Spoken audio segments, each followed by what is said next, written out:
Hello, everyone, and welcome to our podcast for English learners.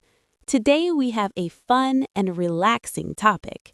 We are going to talk about musical instruments, the sounds they make, and how people use them in everyday life. Hi everyone, I'm Jack, and I'm very happy to be here with Emma. Music is something almost everyone enjoys, so this is a great topic to learn new words and practice listening in a natural way. Exactly, Jack. Music is everywhere. We hear it on the radio, in films, in shops, and even on our phones. And behind every song, there are musical instruments doing important work. That's right. Maybe you play an instrument, or maybe you just like listening. Both are great. Today we will explain different types of instruments and give simple examples to help you remember them. Let's start with a very common group, string instruments. These are instruments that make sound with strings. A very famous example is the guitar.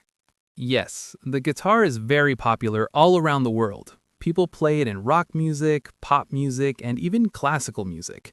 You can play it alone or with friends, which is really nice. Another string instrument is the violin. The violin has a higher sound, and people often use it in classical music or movie music. It can sound very emotional. I agree. When you hear a violin, it can sound happy, sad, or even dramatic. That is why it is often used in films to show feelings. Now, let's talk about wind instruments. These instruments make sound when you blow air into them. A simple example is the flute.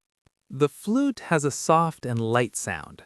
Many people learn it at school because it is not very big and easy to carry. You use your breath to control the sound.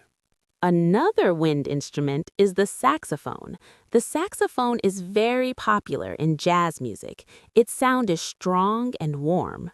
Yes, and when you hear a saxophone, you often think of jazz clubs or smooth music. It can sound relaxed, but also very energetic. Let's move on to percussion instruments. These instruments make sound when you hit them. Drums are probably the most famous example. Drums are great because they give rhythm to the music. When you hear drums, you often feel like moving or dancing, even if you don't notice it. That's true. Another percussion instrument is the tambourine. It's small, easy to use, and very common in pop and folk music. I like the tambourine because you can play it even if you are not a professional musician. You just shake it or hit it with your hand. Now, let's talk about keyboard instruments. The most common one is the piano. Many people learn the piano when they are young. The piano is very interesting because you can play melody and harmony at the same time.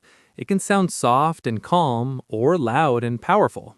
Another keyboard instrument is the organ. We often hear it in churches, but also in some rock and pop music.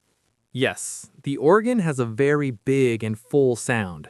When you hear it, it can feel very strong and sometimes a bit dramatic.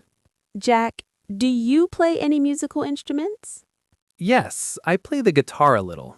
I'm not an expert, but I enjoy playing simple songs at home after a long day. That's great. Playing an instrument is a nice way to relax. I play the piano, and I like practicing in the evening when everything is quiet. That sounds lovely. Even listening to music can change your mood. Instruments help express feelings when words are not enough. Exactly. Some instruments are very common in certain cultures. For example, the drums are very important in African music. And in Spain, the guitar is a big part of traditional music. Different instruments tell us a lot about a country and its history. That's a good point. Instruments are not just objects. They are part of people's lives, celebrations, and traditions. Yes, and today, many musicians mix old instruments with modern technology, like electric guitars or digital keyboards. Electric instruments are very popular in modern music. An electric guitar, for example, can sound very different from an acoustic guitar. Right. With electric instruments, musicians can change the sound using special equipment. This makes music more creative and fun. Let's help our listeners with some useful vocabulary. When we talk about instruments, we often use the verb to play.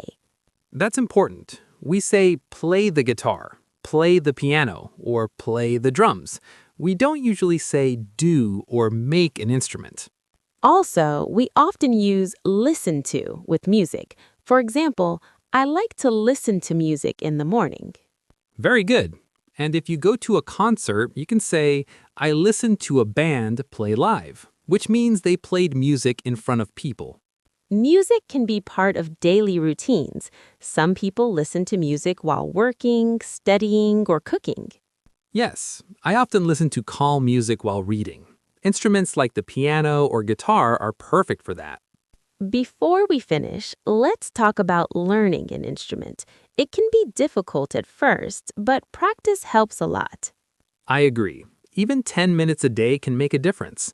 The most important thing is to enjoy the process. And remember, you don't need to be perfect. Music is about expression and having fun. That's a great message.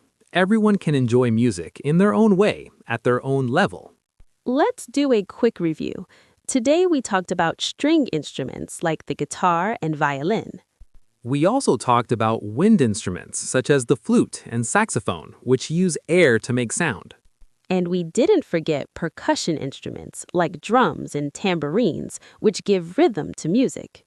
We also mentioned keyboard instruments like the piano and the organ, which are very versatile.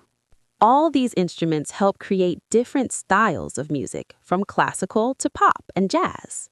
And learning their names helps you understand songs, concerts, and conversations about music. If you are learning English, music can also help you with pronunciation and listening skills. Yes, listening to songs and paying attention to instruments is a fun way to learn without stress. We hope this episode helped you feel more confident talking about musical instruments in English. And maybe it also inspired you to listen to music today or try playing an instrument. Thank you for spending this time with us. We really enjoy sharing these topics with you. Your learning journey is important, and small steps like listening to a podcast can help a lot. Remember, English is a tool just like a musical instrument. The more you practice, the better you get. That's a nice comparison, Emma. Practice, patience, and enjoyment are key for both music and language. We encourage you to talk about music with friends or classmates in English if you can. You can start with simple sentences like, my favorite instrument is the guitar, or I like piano music. Simple sentences are perfect. Clear communication is always more important than complex words. Absolutely. Confidence grows when you use the language in real situations.